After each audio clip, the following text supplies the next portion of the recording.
This episode is brought to you by Never Second.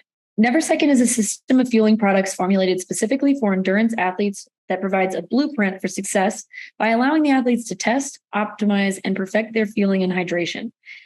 They take the guesswork out of performance fueling. I personally use Never Second on all of my training runs and my races, and I have no GI issues, and you know exactly how many carbohydrates you're taking in based on the names of the products themselves. If you want to try Never Second out, go ahead and use code SUBHUB25 to get 25% off of your purchase.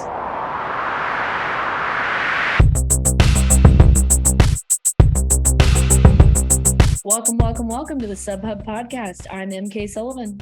And I'm Dani Moreno. And today we got a loaded episode. We're going to do a recap of Sierre Zinal, the 50th running of it.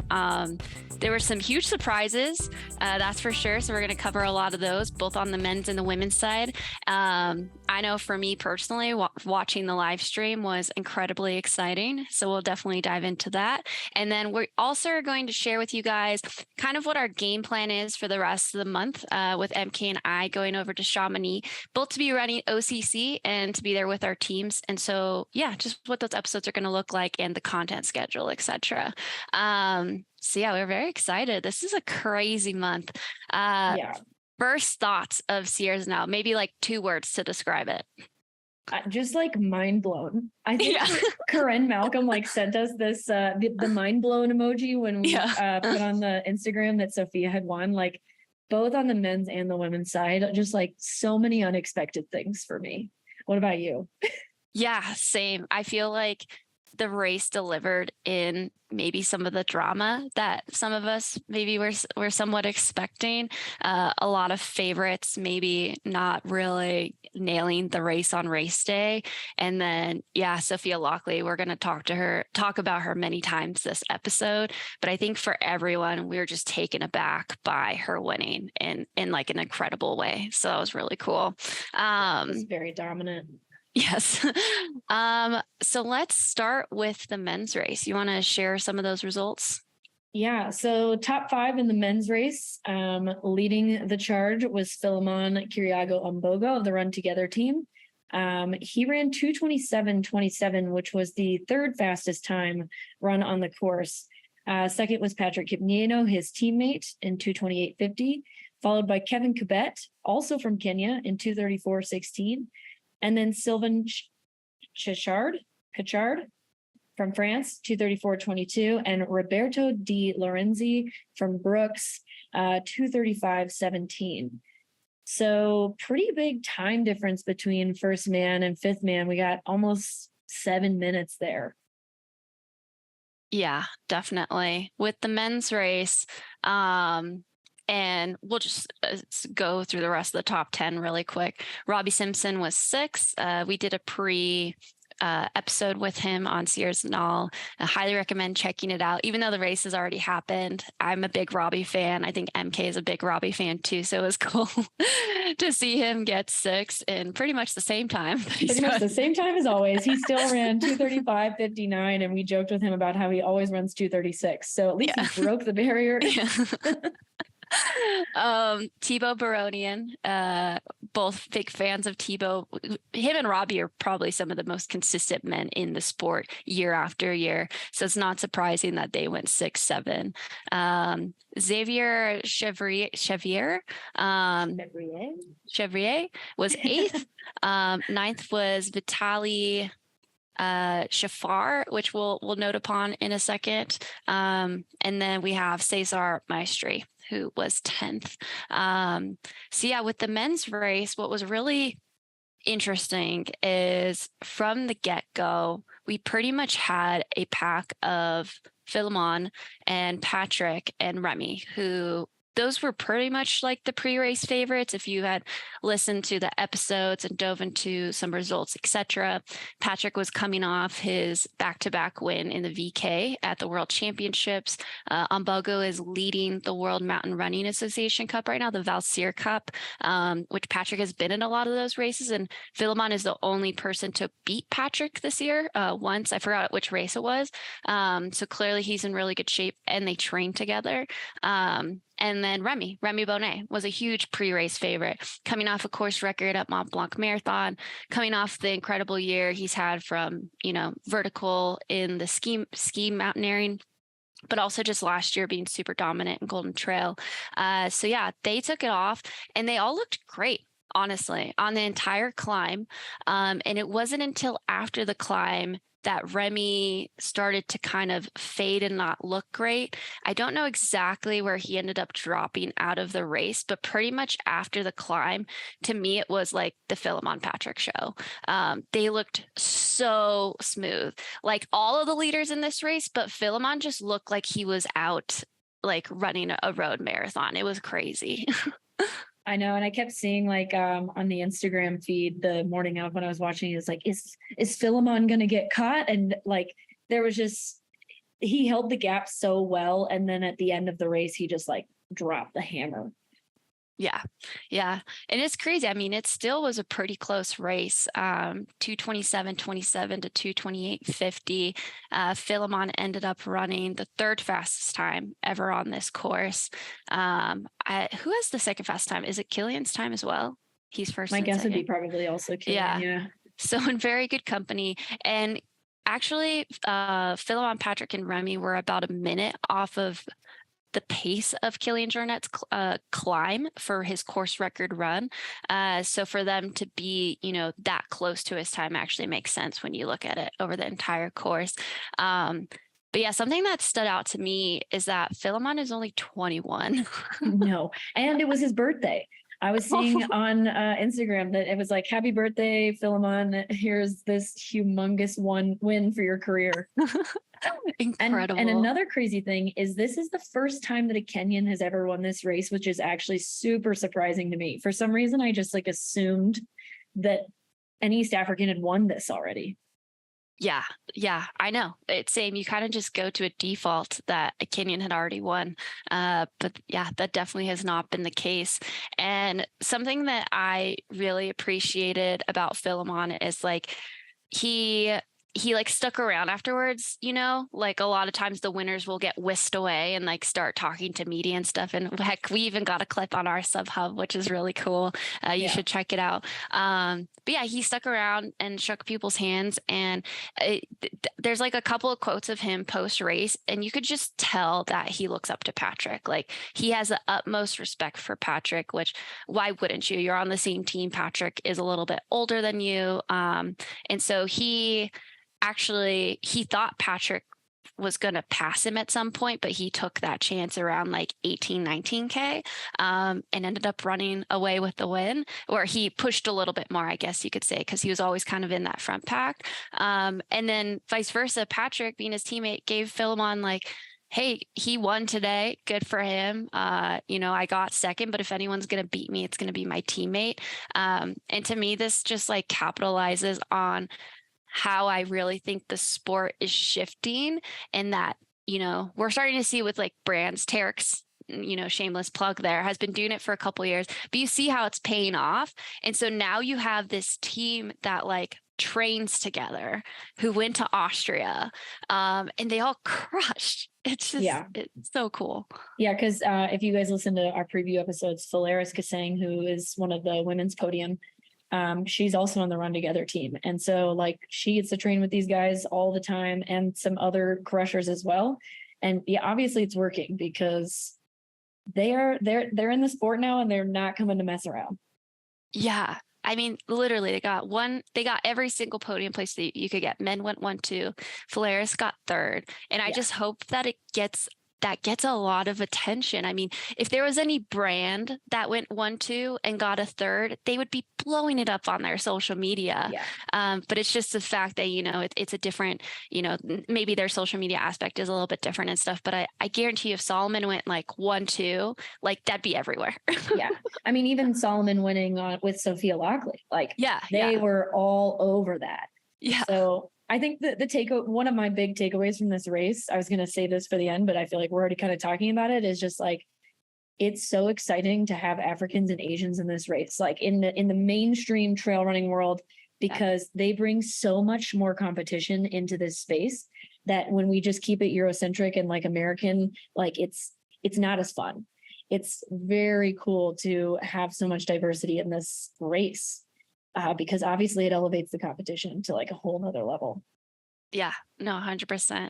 On the vein of that, one of my favorite battles that I watched in the men's race was between third and fourth. It was Kevin Kibet, who is pretty much an unknown runner. This is his first time racing outside of Kenya, gets third at the biggest trail race in the world.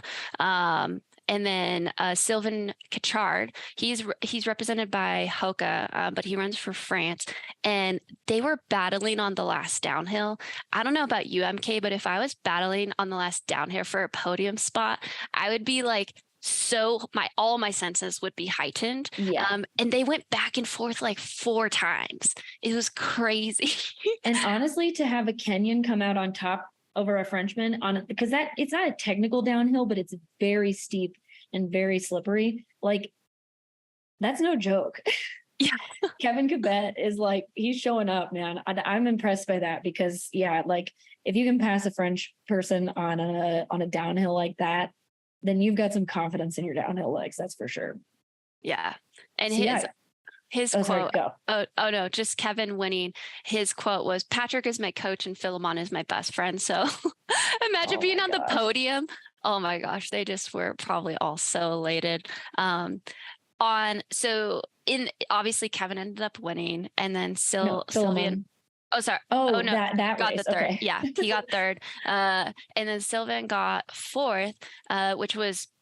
It was honestly Sylvain's best race of his career by far, considering the depth of the field, placing, etc.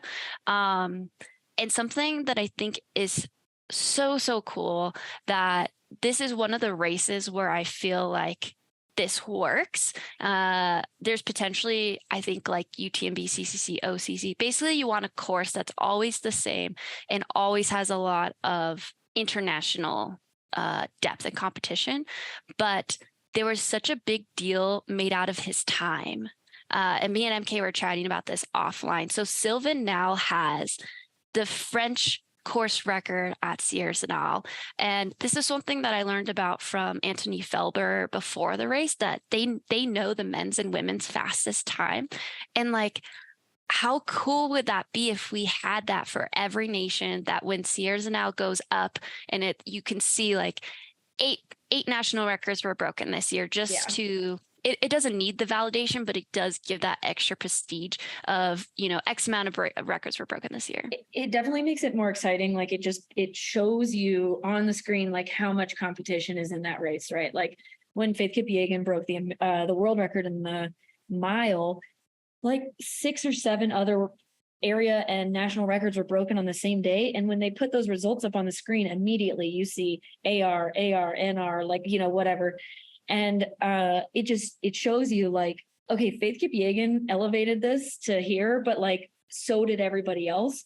And so, you have Sophia Lockley finishing and you see like American record for Sierre Zinal. Like that would be really cool. It'd be so cool. And I think it would, add to, the Golden Trail's really good at this, like making excitement no matter what the result is. They find some little data point. They'll be like, Manuel ran 50 miles per hour downhill, fastest downhill after, even though he might get like 10th or something. They're really good at that. And I feel like this would just add to it and maybe add some validation. And Sierre Zinal having the history that it does, I think would be like the perfect start of that potentially, which would be really cool. So we don't know what the men's would, but maybe Sophia, she does now have the Americans women record, which I think would be cool to like keep that going. But the men's American record probably isn't going to get beat for a while. We got Pablo Vigil.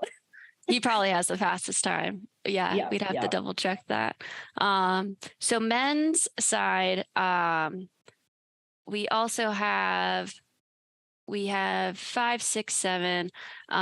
Roberto Delorenzini honestly was like a huge surprise to me. He is another Brooks runner. Brooks is coming in hot this year for the Golden Trail World Series, but he got 5th. In an incredible time, 2:35.17. Our top American man, this I just think is awesome. Jeff Gavero, he runs for On. He like legit is a full-on ultra runner and is our first American man in 14th place. What do you think about that, EmKay? I was blown away by that. Maybe it's the fact that he trains with like Adam and Aaron in Missoula, and they've got their like little track speed or something. But I mean, yeah, this guy, he was 7th at Transvolcania 100K. He was 3rd at the Puerto Vallarta 100 miler. He was 16th at UTMB last year. Like, he's crushing in these longer distances. And I'm curious, I imagine he's probably running one of the UTMB races. I just, I don't know which one. But to get top 20 at Sierre Zinal is no joke to begin with. But to do it as like an ultra guy, I'm impressed. Hats off. Yeah, same. I love that. I think it too is just like another testament that it never hurts to jump in these shorter races, even if it's out of your comfort zone. Killian does it all the time. Killian does it all the time. And it only, sharpens your tools in your tool shed. But yeah, 14th is something to definitely be proud of. Top 15 at, one of the deepest shorter races. Killian got 5th last year, maybe 6th. I can't remember. He got outkicked by Petro in that weird little way at the very end. And then 2 weeks later went on to win UTMB. So like Dani said, it can't hurt. It's just a really, really good workout. Yeah. And so I did look it up. He is running UTMB. Oh, damn. All right, Jeff. Maybe he took a page out of Killian's book. He was like, you know what? Killian did it. Yeah. We'd love to know if that is actually the truth. And so, yeah, continuing to go down, Robbie Simpson, like we said, Mr. Consistency, Thibaut Baronian, also Mr. Consistency. They could probably share that crown in the world. But something we did want to note that we have not great feelings about is 9th place, Vitaly Shafa. He represents Ukraine. I found this on Twitter. I think it was Liam from Aid Station Fireball. I can't find the tweet anymore. So thanks for bringing this up, Liam. Is he actually has been caught in the past. He got a sanction for he was suspended for 3 years and 7 months. Yeah, there we go. Sorry. I was struggling to find the words. Starting in 2017. So that's a huge bummer. That means he came out of his like provisional or his suspension at the end of 2021 because it was January 2017 for an athlete biological passport violation.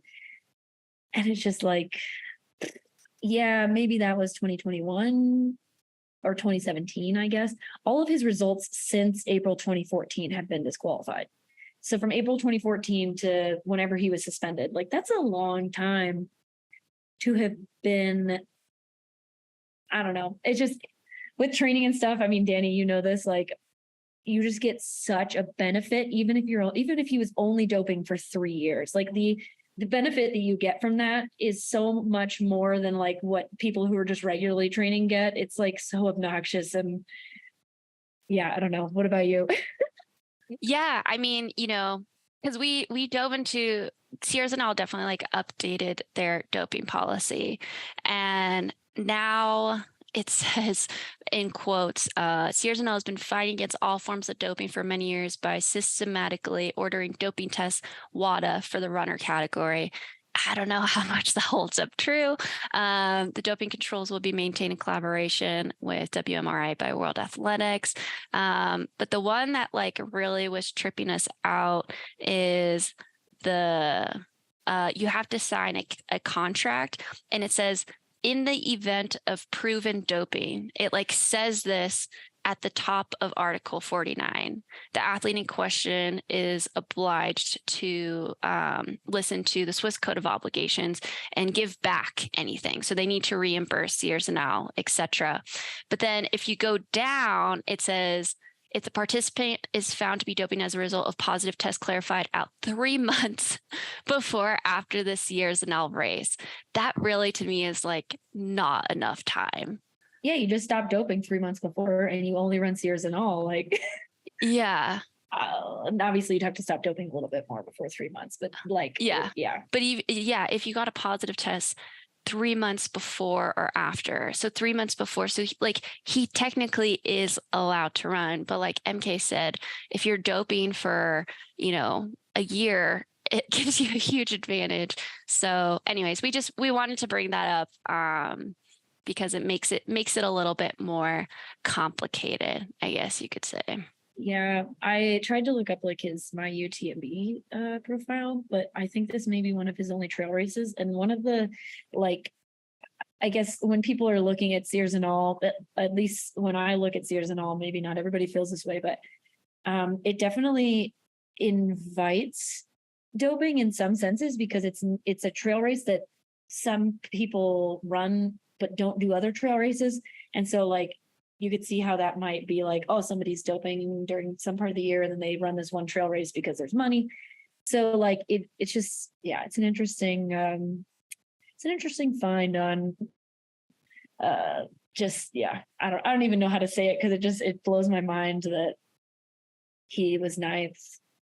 Yeah, and definitely. Yeah, and top 10 at this race is a huge deal. So yes, you take him out, 11th place moves up, and yeah, it's pretty crazy. All right, well, enough of the negative there. Yeah. Something I did want to bring up too before we move over to the women's race is with Remy not finishing the race, that gives him only one result up until this point. He's only done, he did Zagama too.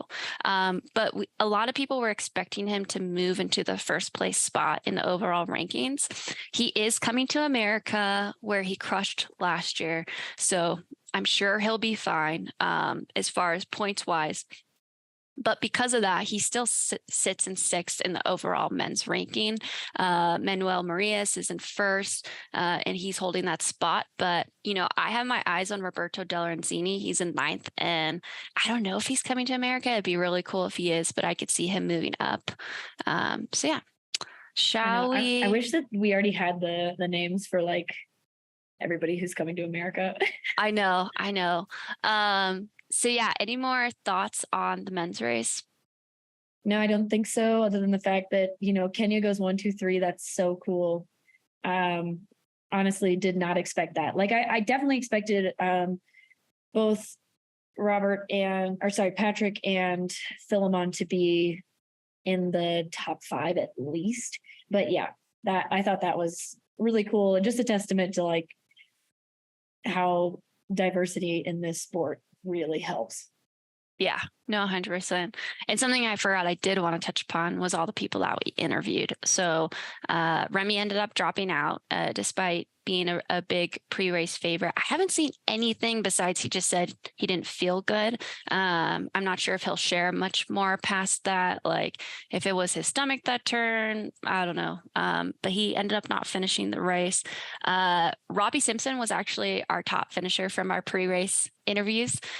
He was 6th. Eli Hemming ended up getting 15th, literally right behind Jeff, like less than 20 seconds behind Jeff for that first place men's spot. And there's actually a real clip on our Instagram interviewing the Hemmings, and they crack me up. They're just so funny. But they're both just laughing at the fact that it's been a rough race. And I don't know, personally, I appreciate that. Sometimes after a rough race, you just like don't want to talk to anybody. But they were, I'm sure they maybe felt a little bit more or down after that. But that was pretty funny to see. And then Francesco Pupi, very similar. We had a reel with him also. And I think he finished like not in the top 100, 90th or something. Yeah. And that's just the men. Like there's definitely some women that passed him too. And he said he felt terrible, also with a little bit of lightheartedness. Oh, sorry. Robert was our top Patrick was, sorry, second. And I think that was all of them, right? Am I missing anybody? Yes. Yeah. And yeah, I loved Francesco's like post-race little clip that we had of him, as well as like his post-race Instagram post. I think it's really important that like people talk about their bad races, because a lot of times, like, I know I'm guilty of this. I'm just like, well, it was a bad day. We'll come back better next time. Great job, everybody. But he was like, yeah, I really enjoyed his post-race thoughts, because it doesn't always, it's never going to go right all the time. If it does, I don't know, something's a little fishy. Yeah, no, definitely. Oh, sorry. Anthony Felber also ended up 18th. I know his goal was to get the French time, but still a good finish there. But yeah, I think, and we'll probably touch upon this a little bit more in a second with the women's race, but like bad races to me tend to make more, personally, I feel like it makes stories a little bit more interesting sometimes versus when someone's just like has a near perfect career. I think it's important for the best of us to also struggle and to like share that, in whatever way you see. I think you learn a lot more from your bad races than you do from your good races. Totally. No, agree. But I guess it also just depends. So let's chat about the women's race. You want to go through some results real quick? Yes. American hero. That's the least of it. Sophia Lockley ended up on top. She has ran the third fastest time after Maud's 2 winning times in 2019 and in 2022. We know this might have gotten a little confusing in the preview with Dylan because the prize money adds $1,000 each year.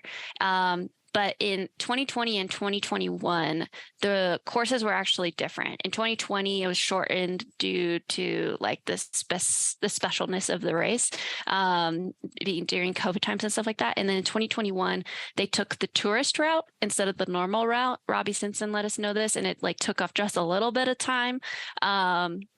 So the two other fastest times are actually Maud Mathis's winning times from 2019 and 2022. Sophia has the third fastest time in this very historic race. So huge win for her. I guess I'll just dig a little. Should we keep going on her or should I just run through the results? Let's run through the results and then we'll come back. Yeah. Okay. There's a lot to say there. Second was Joyce Njiro. She's a Kenyan runner from On Running. She actually used to run together. She was teammates with Valeris last year. A lot of people actually didn't know she was showing up until she was actually there. So that's pretty awesome. Comes out and gets second place. We have Valeris Kasang, who was one of our preview episodes. She was third. And then another one of our preview episodes, Meow Yow. Dang, maybe we have some magic up in here. On the women's side, apparently. Yeah. And then fifth place was Alice Gaggi from Italy. And then... sorry, you're going to keep going? No, go 10. ahead. Okay. I was going to say the women's race was kind of all over the place. Like in terms of the actual race itself, like on the men's side, Robert and Remy and Philemon like went out, they stayed out other than Remy dropping. Like those two were in the lead from the beginning. They won the race. The women's race was totally different. So Floria from, actually, I don't know where she's from. Probably should have Romania. Yeah. And Valeris from Kenya, they took the race out like pretty hard comparatively. If you look at their splits from the first climb, Floria took it out in 58 minutes and Valeris was 59, so just behind her. And then Sophia was pretty close to them, not too far back, but a little bit back. She was 59.27. But I think she was in fifth place for the first half of the climb and then just slowly kind of moved her way into third place. And the two women who were fourth and fifth, Yao Miao and Alice Gaggi, they went out in 64 minutes. So they were 5 minutes behind the two lead women at the top of that climb there. And they just ran the second half of the race like lights out. They ran just as fast as Sophia did for most of the splits. And that's just like insane to me. That race can be run in so many different ways. But those two just ran such a smart race, in my opinion. Yeah, no, definitely. And just going down the results a little bit more, because a lot of people are going to know these names. Nike Brinkman was in sixth. Big, strong pre-race favorite, especially if you were a betting person. And then Floria Monica from Romania. She actually ended up at 7th. So she held on to a top 10, but that is a far way to drop back after such a big climb in the beginning. Our very own Allie Mack was 8th. Emma Pooley was 9th, and Lucy Marigui was 10th. But yeah, I mean, consistency. Yeah, that woman has been, she's like won the race like 2 or 3 times, and she's been in the top 10 countless times. Yeah. It's pretty impressive. But yeah, I mean, even Yao Miao and Alice Gaggy, they were behind, what's it called? Ali Mack too. Yeah. Like just barely, but they, like 20 they were. seconds. Yeah. Joyce went out a little bit slower than Sophia. She and Sophia were kind of like 3rd, 4th for a while there. But yeah, it was, the race was kind of all over the place for a while, because Floria held the lead for quite some time, and then just kind of slowly died the last half. And Sophia and Joyce didn't overtake her until like 13K to go or something. Yeah, so almost a little less than halfway to go, and it was kind of wild because Sophia, like EmKay said, started in like 5th place, slowly moved her way up, and just looked really good, like on the whole red line, with Joyce right behind her. And you were kind of just wondering, like, are they both going to hold on? Is one of them going to surge soon? Because at one point they were like 45 seconds apart, etc. And when Sophia passed Monica on the live stream, it was almost within like maybe 90 seconds that Joyce passed her too. And you're like, oh crap, like this is a race for sure. Like these 2 women are just hammering it. And it honestly was on the last climb that Sophia going into descending. It's kind of like a rolling descending, and then it finally descends, but she just turned it on. And when they interviewed her at the end of the race, she was like, I just didn't want to leave anything to chance. Like I was hurting, but all I could hear was people were behind me. And she ended up beating Joyce by nearly 4 minutes. So she was freaking hammering that whole last downhill, which was really cool.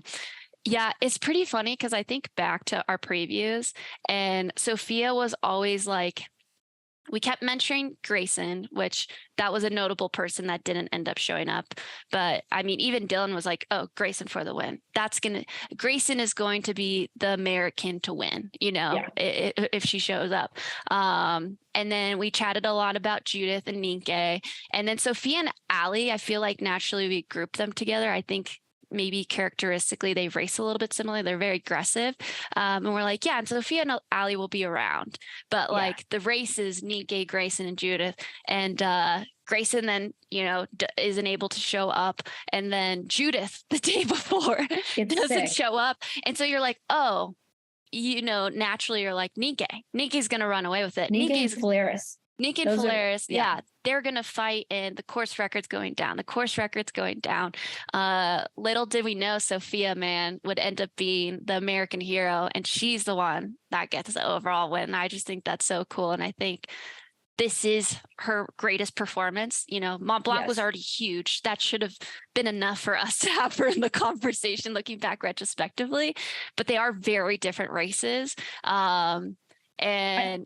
Yeah, sorry, go ahead. I think that just the fact that like Sophia doesn't have a background in track or on the roads, like stuff like, and that's kind of what I think myself, probably you, and like many others, is what we kind of push.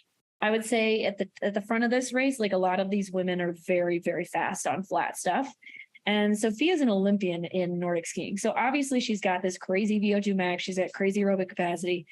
But like, I just never expected her to be able to run that fast. I knew she was fast, but I wasn't ready. Like, to me, 2:53 in this race, like what could she do in a half marathon flat? Yeah, no, 100%. No, I would definitely agree with that. I think also she came in a little quiet. Like even in our pre-interview, she was telling us, fun. I just want to have fun. I'm a little tired. And then the press conference the day before, EmKay's coming in with the confidence she rightfully should have. She's a queen. But Sophia was like, I don't know if I could beat EmKay. There's like an actual quote. She's like, I don't know if I'm strong enough to beat EmKay. Comes out and runs this time. And it's obviously that EmKay had not a great day for her. I mean, this isn't close to what she ran in her first ever. This was her second trail race after, and she was under 3 hours. But even if EmKay was feeling good, I think it would have been a battle with her and Sophia. Like, it's an incredible time. Because she just ran faster than EmKay did on this course. So like, wow, I'm still just like blown away by this. And sorry, Sophia, we don't want to like discount your performance at all. We're just amazed and like in awe. You were awesome. Yeah. I would say the second big surprise to me is definitely Alice Gaggy. Like, I just, fifth place is huge. I would say that's definitely her best performance, and it's maybe ever, but definitely her best performance since she was 2013 world champ at the World Mountain Running Championships before they were like combined like they are today. And yeah, she ran such a smart race. Like Yao Miao got second at Mont Blanc Marathon, so her in the top 5 like makes sense to me. Polaris was second here last year. Like Joyce has run this race many times and has done really well. But yeah, Alice Gaggy. This was actually Joyce's first one. Oh, was it really? Yeah. I don't know why I thought this was. I think you're mixing her up with Lucy, maybe. I am mixing her up with Lucy. Yeah. So like, but yeah, Alice, she was 19th at World Champs like back in June. So this is a huge step back into like the limelight, I would say, for her. Yeah, no, I definitely, this is her greatest performance so far in her career. And yeah, even just looking back to last year's Sierre Zinal, she was like 14th or 15th. So huge kudos to her for coming back. And she probably ended up taking off like 10 minutes or so from her time last year, just based off her place and stuff like that. But also just like reinforcement that Brooks is coming in hot. I mean, we saw them at Dolomites, and they had a huge, from what I heard, a lot of cheering, like crowds and stuff for the Brooks team. Obviously, they have like a handful of Italians now. And so to see them again, I think they both got 5th with her and Roberto then, 2 Brooks in the top 5. You could just tell that they're coming in with some heat. And yeah, it's really cool to see Alice up there. And yeah, with EmKay, obviously, rough day. And, again, me saying her, Sophia, if EmKay was feeling good and her and Sophia battling, that's more respect to Sophia, because EmKay to me is just like cream of the crop. From what we've heard, EmKay just didn't feel good from the start. And I feel like that's pretty evident based on where she was, because she also is. She's like a different aggressive to me. I don't know how to explain it. Yeah, for sure. And then Monica Floria, like, I had never even heard of this woman, but to freaking take out Sierre Zinal, kudos for having the guts to go after it. And then hanging on to top 10. Yeah, and hanging on to top 10, got past around halfway, held on for 7th place, 3:06, great time for her there. And then the return of Allie Mack, 8th place. Yes. I know she wasn't happy with this race, but I thought that it was actually a great race. Like she ran it differently than I would say like most Allie Mack races kind of go. She was not in the lead, at the beginning. She took it out in 1:03:53. So she was up there with like around Miao Yao, Alice Gaggy, and like a minute behind EmKay. And there was like a whole slew of women that were like kind of all in the 64-minute range for that first split. And then, I mean, she ran just as consistently as Yao Miao and Alice, but she just like was like a minute behind them on all the splits. So I thought it was a great race. I know she's not happy with it, but I still think that 8th place at this race is no joke. Yeah, no, I think so too. It's an incredible performance. And to me, this kind of establishes, I don't think Allie Mack was ever like gone, but she was like in a slightly different form at World Champs than maybe a lot of us were expecting. And to me, this is like, we got it, like Allie's there again. She's feeling good. And from her Instagram, it looks like she's going to go base jumping, let off some steam in one of the most beautiful places in the world. And then we'll see her at OCC, which will be awesome. And yeah, I'm trying to, as far as the women's race goes, Sophia Lockley is the first American woman American, actually, we should say that, not American, to win since 2014. Stevie Kremer won in 2014. So it's pretty cool to be one of three women to American women, to ever win this race. And it's interesting because Pablo Vigil is like an American legend in terms of Sierre Zinal. He won the race like so many times, had the course record. Sophia is the third American woman to win this race, but Pablo is the only American man to win this race. Yes. And that was years ago. And like we had American women win this race in 2010, 2014, and now in 2023. So like American sub-ultra women, absolutely crushing. Let's keep it up. Yes. And also Pablo is the only American to ever repeat a win. There's not a lot of many repeat winners in general. Yeah. But yeah, he won the race 4 times in a row. Talk about figuring a course out. Yeah. And he won it the first time he won it, and then he lost the next year, and then he won 4 times in a row. Yeah. So yeah, wild. No joke. This race, honestly, like kind of, I did not see a lot of it coming, but it delivered. It was a great race. I don't know that there's anything else that needs to be said about this race. It is on YouTube though, if you want to watch the live stream, if you're just like interested. That was the 4th race in the Golden Trail World Series. And the next race is September 16th, Pikes Peak Ascent here in the US, followed the next weekend by the, next World Cup race. Mammoth Trail Fest is the weekend after Pikes Peak Ascent, and those are the last 2 races in the World Series. And the next World Mountain Running Association World Cup race, which Sierre Zinal is also a part of, is September 2nd, Vertical Nisego Climb in Italy.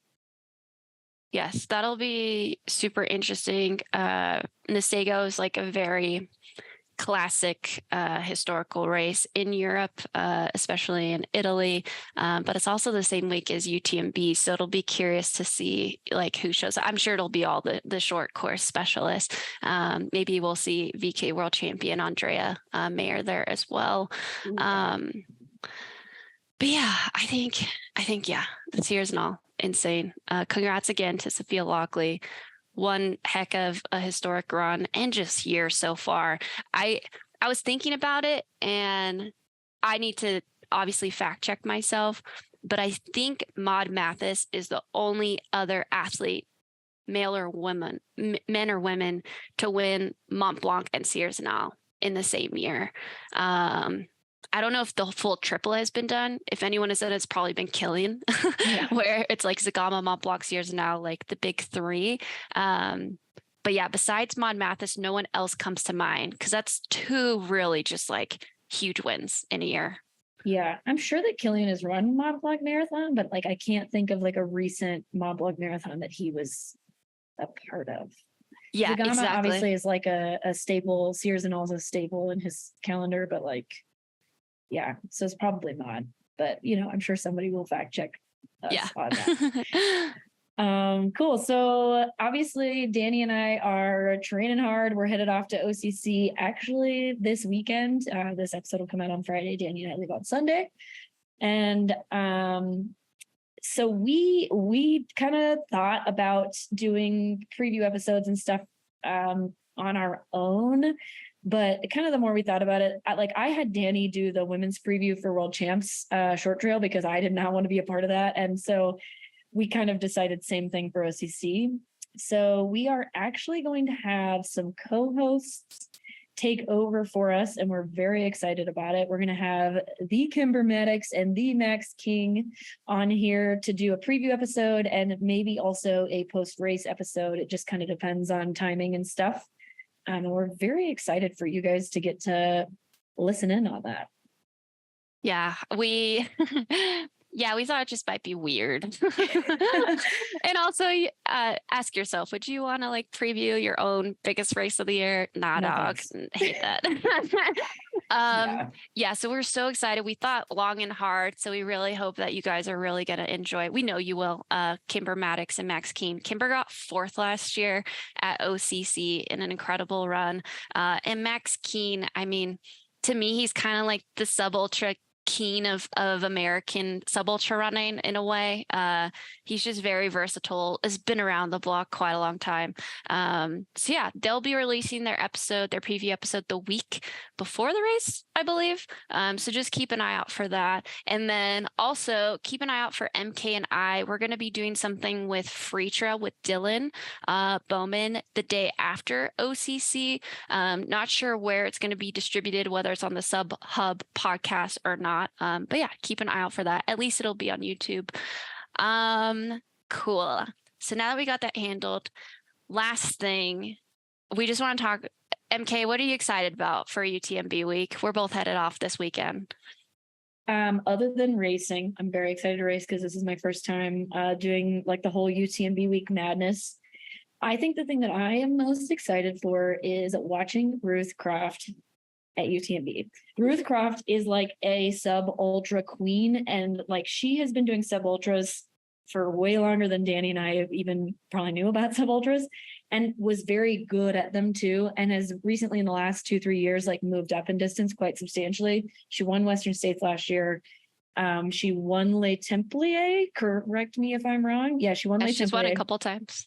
Yeah, and I know it's, you should never bet against Courtney Dauwalter, like truly, but I think that if anyone's going to do it, it's going to be Ruth Croft. I'm so excited about that. I didn't write this down in our notes, but I am so excited for that too. I was talking to someone about that yesterday, about who you're most excited about or which race. And we have another sub ultra queen that's in UTMB, Blondine. Yes. Oh my God. So I feel like this could be over generalizing, but for EmKay and I and a lot of people who are in our space, we have like our own set of queens and keens that we really look up to because, you know, we run the same races. We know how they feel. We've gone through that before. And I feel like the people who love ultras also have their own keens and queens. And trust me, I love Courtney Dauwalter, but yeah, there's a special place in my heart for these sub ultra queens moving up. So yeah, to me, I'm like Blondine, Ruth, you know, bringing that heat from these shorter distances, going against Courtney. I just think it's going to be awesome because they race aggressively too. So I think it's going to be fun up in front. Yeah. Yeah. Another thing I'm really excited about is the amount of Americans in specifically OCC, but also CCC as well.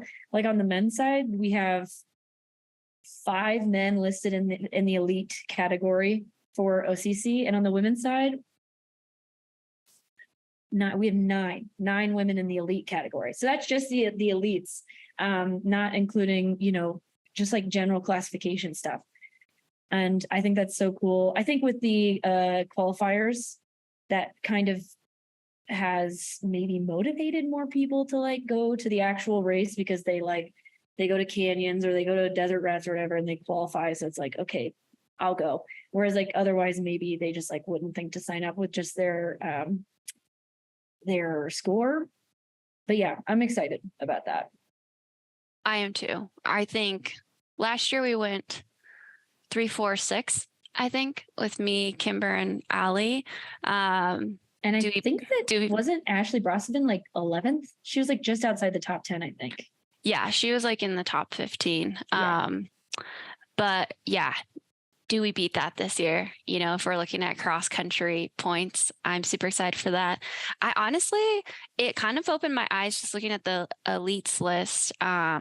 Like the men's OCC list, we need some more people in that group there. The women are coming in hot.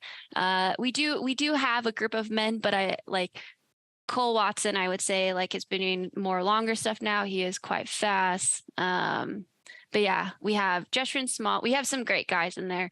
But I was a little taken aback by that. I thought there was more men that were going to be in that. And then on the vein of USA, man, we are packing the heat this year. Yeah. Like I would say most of the community agrees this is like round 2 for World Championships in a different way. It's like at World Championships, it's just country. Whereas like UTMB week, it's a combo of like country and brand. There's like two fights going on, which I really appreciate. But yeah, UTMB, just a couple of top names: Jim Walmsley, Zach Miller, Tyler Green, Tim Tollefson. That's mega heat right there. Courtney Dauwalter, Taylor Nowlin, Leah Yingland, Sabrina Stanley. I don't think Sabrina and Courtney have raced since Hard Rock a couple of years ago. And then CCC, our very own Helen, just won Speed Goat 50K. Allison Baca, top American at World Champs. Hannah Allgood, Addie Bracey, and then Dakota Jones dropping down. Drew Hellman, Eric LaPuma, Jonathan Rea. Man, Drew Hellman and Eric LaPuma, I'm stoked on that. Yeah, that's so sick. Yeah, so I don't know. I could see if everyone like has a really good day, this might be like the most top 10s overall, I think. Yeah. But we'll see. A lot has to line up. These are big races. It's a reason why there's so much hype around them. Yeah. And I feel like CCC and OCC, the last, like UTMB, the Americans we used to like maybe one or two people in the top 10 to 15, but like CCC, OCC on the men's side, not very many men seem to be able to break like the top 20 even. So it's exciting to see these names because I think it's going to be a good year for us. I think so too. Yeah, it's just hopefully it all lands. So yeah, I think I have one more thing I'm excited about. I think I'm just really excited to see all my friends. Yes. I feel like it's just such a cool meeting point for everyone. And like the World Championships, you get to cheer on the different distances once your race is done. But even if your race is later on, like you still feel that support. And I just think it's a really cool week in the sport. And it's a whole week long. So it's a cool event to be a part of. Yeah. And no promises on us not doing anything. Also, I bought some little tiny mics. So we might be putting up some reels, maybe, probably not like full podcast stuff, but we might be like interviewing some people as the week goes on if we're just like happen to stumble into some situations. So definitely follow us on Instagram. Our Instagram handle is in the show notes because, we might be doing some little tiny mic live stuff. Cool. Well, yeah, thanks all. Talk to you in a few weeks and follow the Sub Hub, subscribe, like, comment, and we'll see you later. Just a reminder for you guys that this episode is brought to you by Never Second.